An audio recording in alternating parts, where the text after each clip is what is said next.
उसमें कांग्रेस की जो विधानसभा चुनावों में कांग्रेस ने एक तरीके से कह सकते हैं कि बीजेपी को क्लीन स्वीप किया है। सिर्फ भरतपुर संभाग में धौलपुर एक ऐसी सीट थी जिसको बीजेपी जीत पाई थी 19 सीटों में से। तो निश्चित रूप से पूर्वी राजस्थान की बड़ी अहमियत है। बीजेपी को जहां शिकस्त खानी पड़ी उसमें कहीं ना कहीं पूर्वी राजस्थान का एक बड़ा हाथ है। अगर यहां से बीजेपी को कुछ सीटें ज्यादा मिलती तो हो सकता है बीजेपी अपनी प्रदेश में सरकार बनाने में कामयाब होती। इसलिए इस लिहाज से यह पूर्वी राजस्थान का खासा महत्व है।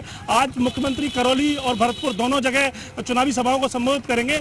मैं आपको यहाँ ये भी बताना चाहता हूँ कि जो इस इलाके के जो गुर्जर नेता है कर्नल करोड़ी सिंह बैंसला, उन्होंने गत दिनों ही बीजेपी में शामिल हुए अपने पुत्र विजय बैंसला के साथ। तो निश्चित रूप से सचिन पायलट और प्रदेश के मुख्यमंत्री अशोक गहलोत का फोकस रहेगा कि यहाँ के जो गुर्जर मतदाता हैं, जाट मतदाता हैं और सभी वर्गों को एक साथ लेकर जो पकड़ विधानसभा चुनावों में कांग्रेस ने बनाई थी उसी पकड़ को कायम रखने की बात वो यहाँ करेंगे। वो कहेंगे कि कड़ी से कड़ी जोड़ी जाए जिससे इस पूरे संभाग का विकास हो सके। जी हमारे साथ मनवीर भी लगातार बने हुए भीलवाड़ा से। मनवीर, भीलवाड़ा का जो सियासी समीकरण है वो आखिर क्या कह रहा है? जैसे साधनिक कोशिश अभी दोनों पार्टियां जो है वो करती हुई नजर आ रही हैं। सबसे ज्यादा फोकस इस वक्त दोनों ही पार्टियों के लिहाज से किस पर है?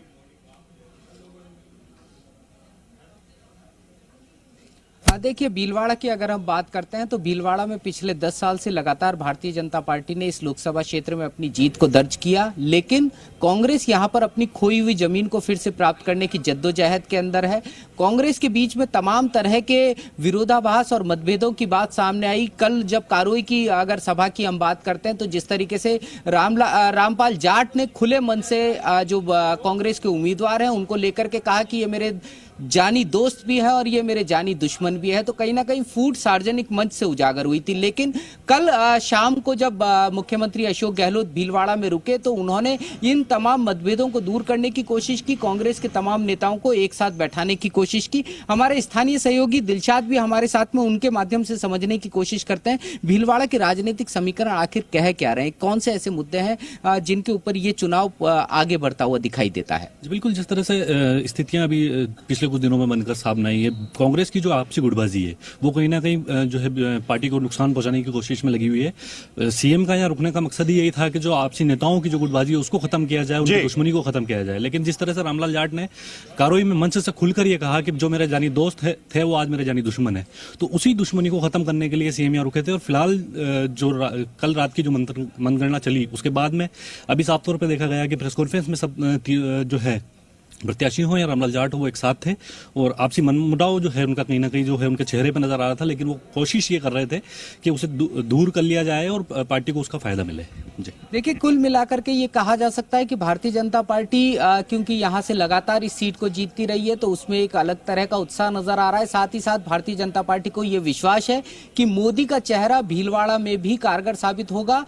मोदी का जो नाम है वो भारतीय जनता पार्टी की नैया को पार करेगा। लेकिन मुख्यमंत्री अशोक गहलोत के जिस से प्रयास भीलवाड़ा में नजर आ रहे हैं, सीधे तौर के ऊपर कहीं ना कहीं जो जनता से जुड़ी हुई बातें थी इस प्रेस कॉन्फ्रेंस के दौरान उन्होंने उसको उठाई है और साथ ही आरोप भी लगाया कि भारतीय जनता पार्टी के कार्यकाल के अंदर जो भीलवाड़ा का विकास है वो अवरुद्ध हुआ। भीलवाड़ा को लेकर के जो तमाम बड़ी योजनाएं, और ये देखा जाए कि इस बार के जो लोकसभा चुनाव है इसमें पार्टियों के अंदर जिस तरीके के मतभेद हैं वो भी खुलकर जो है सामने आ रहे हैं। भीलवाड़ा का इसका उदाहरण आपने बहुत बेहतर तरीके से यहां पर दिया। दीपक भी हमारे साथ यहां पर जुड़ रहे हैं जयपुर कलेक्ट्रेट से।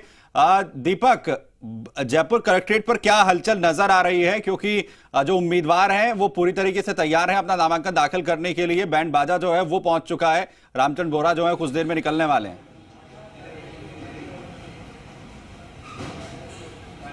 बिल्कुल सुमित, आपने ठीक कहा है। नामांकन का आज छठा दिन है और जयपुर ग्रामीण और जयपुर शहर से यानी कि जो कांग्रेस की जो प्रत्याशी हैं जयपुर ग्रामीण से कृष्णा पूनिया वो अपना आज नामांकन दाखिल करने आएंगे। और उससे पहले रामचरण बोरा हैं जो बीजेपी के जो कैंडिडेट हैं वो अपना रैली के रूप में यहाँ पर कलेक्ट्रेट में नामांकन दाखिल करने पहुँचेंगे।